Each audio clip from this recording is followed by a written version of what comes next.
दिल्ली के निगम चुनाव का परिणाम 7 दिसंबर को आए, जिसके बाद देश की सबसे छोटी और नई नवेली पार्टी में जश्न का माहौल बन गया। लेकिन इस जश्न के माहौल में आम आदमी पार्टी के नेताओं के चेहरे पर हल्की तल्खी और टेंशन भी दिख रही है। नेताओं के बयानों में भी वो टेंशन दिख रही थी। आम आदमी पार्टी के बड़े बड़े नेता ये कह रहे थे कि अगर पार्षद हमारे अधिक जीते हैं तो मेयर उनका कैसे बन सकता है। आपको बताते हैं कि आखिर क्यों ये चर्चा शुरू हुई कि मेयर किसका बनेगा। हुआ कुछ ऐसा कि जैसे ही दिल्ली नगर निगम के परिणाम आने शुरू हुए, दिल्ली भाजपा के तत्कालीन अध्यक्ष आदेश गुप्ता ने कहा कि भले ही पार्षद उनके अधिक जीते हैं, लेकिन मेयर तो भाजपा का ही बनेगा। जिसके बाद पूरी आम आदमी पार्टी भाजपा पर हमलावर हो गई और आम आदमी पार्टी के नेताओं ने भाजपा को भारतीय खोखा पार्टी भी कह दिया और कहा कि इनका काम ही है विधायक पार्षदों की खरीद फरोख्त पर लोकतंत्र को कमजोर करना। क्योंकि आम आदमी पार्टी को ऐसा लगने लगा कि कहीं उनकी पार्टी पर यह कहावत फिट न बैठ जाए कि हाथ को आया लेकिन मुंह को नहीं लगा। लेकिन अब खबर आ रही है कि भाजपा ने अब निगम में अपना मेयर बनाने की जिद को शायद त्याग दिया है, क्योंकि शायद भाजपा आम आदमी पार्टी को उनके गेम में घेरना चाह रही है। आम आदमी पार्टी ने निगम में बहुत बड़े बड़े वादे जनता से किए हैं, जिसको 5 साल में पूरा कर लेना लगभग असंभव है।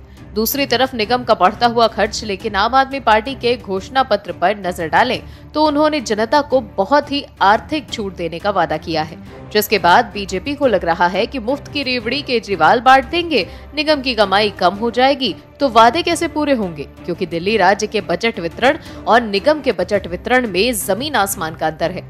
निगम के कर्मचारियों को सही समय पर वेतन और कूड़े के पहाड़ को हटाना, ये ऐसे काम हैं जिसको पूरा करना नाको चने चबाने जैसा है। इसीलिए बीजेपी चाहती है कि मेयर आम आदमी पार्टी का ही हो, और जब काम पूरे नहीं होंगे तो बीजेपी पूरी शक्ति से आम आदमी पार्टी को राजनीतिक तौर पर घेरेगी, जिससे आम आदमी पार्टी की वास्तविकता जनता के सामने सही से ला सकेगी, जिसका राजनीतिक फायदा उसे 2025 के दिल्ली विधानसभा चुनाव में भी होगा।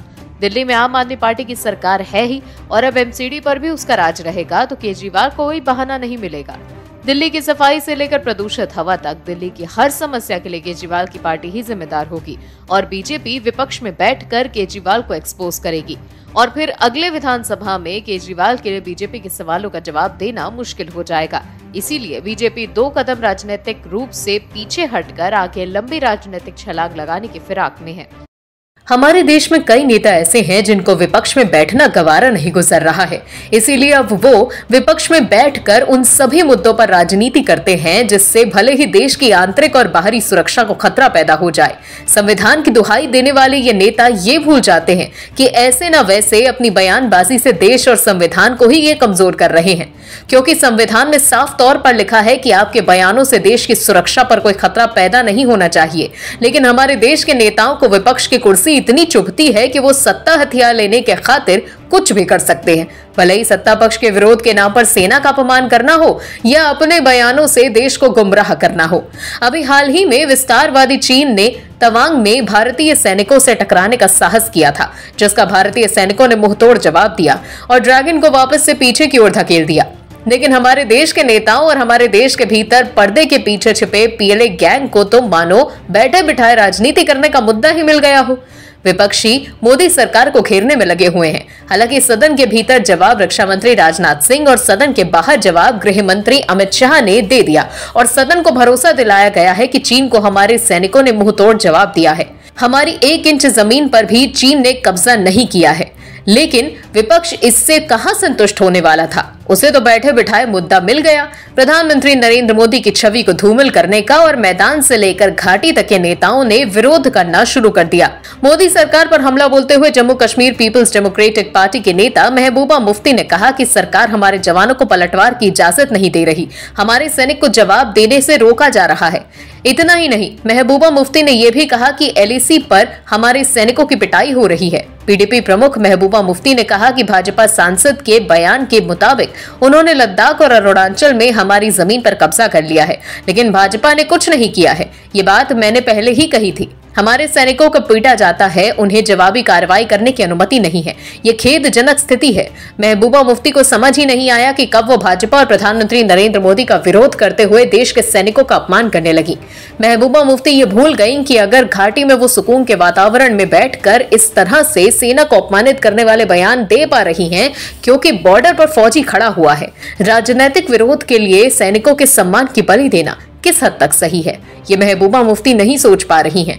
नापाक इरादे रखने वाले पाकिस्तान को विस्तारवादी सोच वाले ड्रैगन को अपनी हद में रखने वाली सेना के लिए कहना कि वो पीट रहे हैं, क्या ये सही राजनीति है? मोदी विरोध के नाम पर सेना का विरोध करना एक सही राजनीतिक तरीका है? हमारे सैनिकों ने बॉर्डर पर चीनी सैनिकों को पीछे भागने पर मजबूर कर दिया, लेकिन महबूबा कह रही हैं कि हमारे सैनिक बॉर्डर पर पिट रहे हैं। क्या महबूबा मुफ्ती को ये नहीं सोचना चाहिए था कि चीन हमारे देश की इस राजनीतिक नूरा कुश्ती कूटनीतिक फायदा उठा सकता है? हमारे देश के लोगों द्वारा ही सेना के लिए बोलना कि वो बेबस और लाचार हैं, हमारे सेना के मनोबल को कमजोर और भीतर उदासीनता का भाव नहीं लाएगा? क्या अब ऐसा नहीं लगता है कि सेना को बाहरी मुल्कों की फौज से नहीं बल्कि अपने ही देश के नेताओं से लड़ना पड़ेगा? क्या किसी सत्ता की कुर्सी सेना के अपमान की नींव पर खड़ी की जा सकती है? इसीलिए विपक्ष का विरोध करना मजबूत लोकतंत्र की पहचान है, लेकिन विरोध में देशहित और सकारात्मकता की झलक होनी चाहिए, जो अब शायद विपक्ष के विरोध से गायब है। कुर्नी विधानसभा उपचुनाव में जेडीयू को बीजेपी से मिली करारी हार के बाद नीतीश कुमार की नींद उड़ी हुई है। नीतीश कुमार को अंदाजा हो गया है कि वो 7 दलों के साथ मिलकर बीजेपी को मात नहीं दे सकते। कुर्नी उपचुनाव में जीतकर बीजेपी का भी जोश हाई है और अब भगवा दल ने नीतीश कुमार को बिहार की सत्ता से बाहर करने की ठान ली है। ऐसे में महागठबंधन में खलबली मची हुई है। आरजेडी के विधायक और नेता भी नीतीश कुमार के खिलाफ मोर्चा खोले हुए हैं। आरजेडी विधायक सुधाकर सिंह से लेकर आरजेडी के पूर्व विधायक अनिल सहनी नीतीश कुमार पर लगातार हमलावर हैं और उनका इस्तीफा भी मांग रहे हैं। ऐसे में चौतरफा गिरने के बाद नीतीश कुमार तिलमिला गए हैं। इस बार बीजेपी द्वारा मोर्चा खोलने से नीतीश कुमार भड़क गए हैं। दरअसल बिहार विधानसभा के शीतकालीन सत्र के दूसरे दिन सदन में शराब से हुई मौत के सवाल पर मुख्यमंत्री नीतीश कुमार बुरी तरह भड़क गए। दरअसल बिहार के छपरा में जहरीली शराब से मौत के सवाल पर बीजेपी विधायकों ने सदन में जमकर नारेबाजी की थी। इसके अलावा बीजेपी के विधायकों ने सदन में भी ये नारा लगाया कि कुर्नी तो झांकी है, पूरा बिहार बाकी है। इस पर नीतीश कुमार बेहद नाराज होकर और गुस्से से चिल्लाकर कहते हैं, तुम लोग गंदा काम कर रहे हो, सबको भगाओ यहाँ से, अब तो बिल्कुल बर्दाश्त नहीं किया जाएगा। तुम लोग शराबी हो गए हो, अब टॉलरेट नहीं किया जाएगा। तुम लोग पूरे बिहार में गंदा काम कर रहे हो। पहले क्या बोलते थे, अगर नहीं संभलते तो काफी बुरा हो जाता। तुम लोग शराब के पक्ष में हो गए हो। नीतीश ने आगे कहा कि जो लोग गंदा शराब पीकर मर रहे हैं उनके पक्ष में हो गए हो। मैं तो कुछ नहीं बोलता था, अब मैं और अभियान चलाऊंगा। इसके अलावा नीतीश कुमार ने यह भी कहा कि तुम लोग गिर गए हो, कितना इज्जत दिया तुम लोगों को, लेकिन तुम क्या कर रहे हो, तुम लोग अपने आप को बर्बाद कर रहे हो। इस दौरान सदन में बीजेपी के विधायकों ने नीतीश कुमार के खिलाफ जमकर नारेबाजी की। वहीं शोर शराबे के बीच सीएम नीतीश कुमार बीजेपी पर बेहद आक्रामक दिखे। नीतीश कुमार ने बीजेपी के विधायकों को धमकाते हुए बर्बाद करने की धमकी दे डाली। सदन में नीतीश कुमार जिस तरह से बीजेपी पर आक्रामक दिखे, उससे साफ है कि बीजेपी का निशाना सही जगह पर लगा है। बीजेपी उपचुनाव जीतकर फ्रंट फुट से खेल रही है और नीतीश कुमार के खिलाफ जबरदस्त घेराबंदी किए हुए है। बीजेपी लगातार महागठबंधन को एक्सपोज करने का काम कर रही है। ऐसे में नीतीश कुमार को जवाब देना मुश्किल हो रहा है, तो वो गुस्से से लाल हो रहे हैं। कांग्रेस की भारत जोड़ो यात्रा एक बार फिर विवादों में है। इस यात्रा के जरिए कांग्रेस लोगों को अपने साथ जोड़ने की कोशिश कर रही है, लेकिन यहाँ मामला उल्टा पड़ता दिख रहा है। भारत जोड़ो यात्रा शुरू होने के बाद पार्टी के कई नेता इस्तीफा देकर बीजेपी में शामिल हो चुके हैं। वहीं आम लोग भी कांग्रेस के साथ जुड़ने की जगह पार्टी से नाराज होते जा रहे हैं। भारत जोड़ो यात्रा इस वक्त राजस्थान में है और यात्रा से जो खबर आई है वो काफी हैरान करने वाली है। बीजेपी ने वीडियो शेयर कर कांग्रेस की पोल खोल दी है। दरअसल केंद्रीय मंत्री गजेंद्र सिंह शेखावत ने एक वीडियो शेयर किया है, जिसमें महिलाओं ने आरोप लगाया है कि उन्हें कांग्रेस के नेताओं द्वारा बस से भारत जोड़ो यात्रा में शामिल होने के लिए लाया गया था, लेकिन यात्रा खत्म होने के बाद उन्हें अपने हाल पर छोड़ दिया गया। उन महिलाओं को वापस जाने के लिए कोई व्यवस्था नहीं दी गई और वो रात के अंधेरे में सड़कों पर भूखी प्यासी भटकती रहीं। वायरल वीडियो में महिलाएं कह रही हैं कि कांग्रेस के नेताओं द्वारा झूठ बोलकर उन्हें राहुल गांधी की रैली में ले जाया गया। उनसे कहा गया कि उन्हें माता जी के दर्शन करने इंद्रगढ़ ले जाया जा रहा है, लेकिन उन्हें राहुल गांधी की रैली में ले जाया गया। राहुल गांधी की आलोचना करते हुए महिलाओं ने यह भी कहा कि उनके जिले से माताजी के दर्शन करवाने के बहाने झूठ बोलकर 20 बसों में भरकर महिलाओं को लाया गया और उनके खाने पीने और उन्हें वापस अपने घरों तक छोड़ने की कोई व्यवस्था नहीं की गई। उन्हें रात के अंधेरे में सड़कों पर अपने हाल पर छोड़ दिया गया। गुस्से में महिलाएं ये भी कह रही हैं कि ऐसे वोट क्या मिलेगा।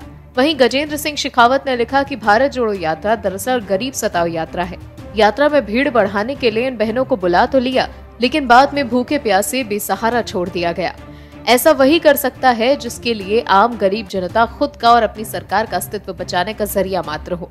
वहीं बीजेपी राजस्थान में भी इस वीडियो को ट्विटर पर शेयर कर लिखा कि पहले दूसरे प्रदेशों से ट्रकों में भर भर करके लाई गई और अब ग्रामीण महिलाओं को इंद्रगढ़ माता जी के दर्शन के बहाने भारत जोड़ो यात्रा में भीड़ जुटाने के लिए लिया गया।